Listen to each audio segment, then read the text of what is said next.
Most people misunderstand what the Iraqi Gazette actually does. So when headlines say, "The Gazette confirmed IQD rate changes," your brain immediately jumps to one question. Did something big just happen? Or is this being misread again? Because if a real currency rate change was officially confirmed, it wouldn't just affect dinar holders. It would already be moving global markets.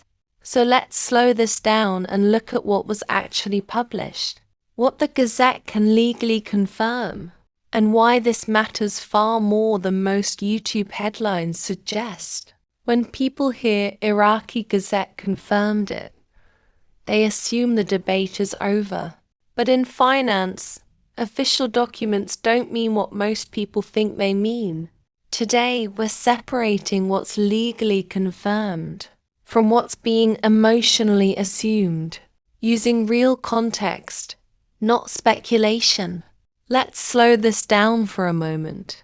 Whenever the words Iraqi Gazette and rate change appear in the same sentence, emotions spike instantly. People assume something massive just happened, something hidden, something final. But the reality is far more technical and far more important to understand correctly. The Iraqi Gazette is not a news channel. It's a legal publication. It doesn't announce surprises. It doesn't speculate. It publishes laws, regulations, and official government decisions after they are approved. So when people say, "The Gazette confirmed it," the real question is, confirmed what exactly?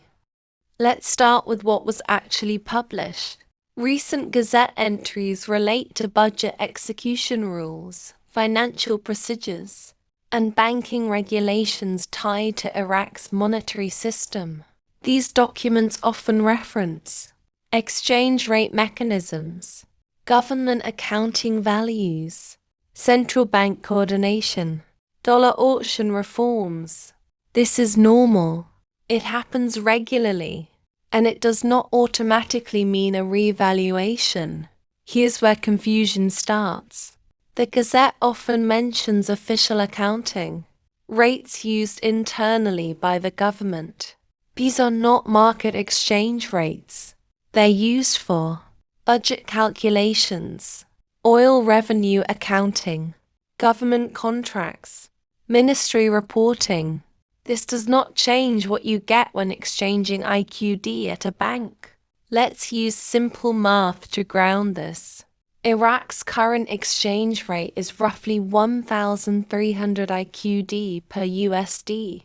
A sudden revaluation to even 500 IQD per USD would triple Iraq's currency value, destroy export competitiveness, break budget projections, force massive monetary intervention. That doesn't happen quietly, and it doesn't happen through a Gazette line item. So, what did the Gazette actually confirm? It confirmed that Iraq is continuing structural reforms.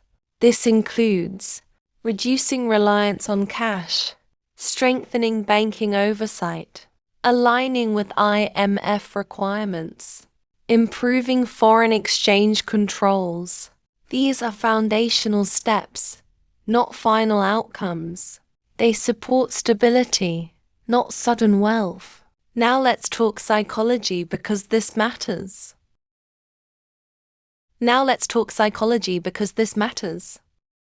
Why do people react so strongly to Gazette headlines? Because the Gazette feels official, and official feels final. But in finance, official doesn't mean immediate. Most financial changes are phased, conditional, reversible, coordinated internationally, not dramatic overnight events.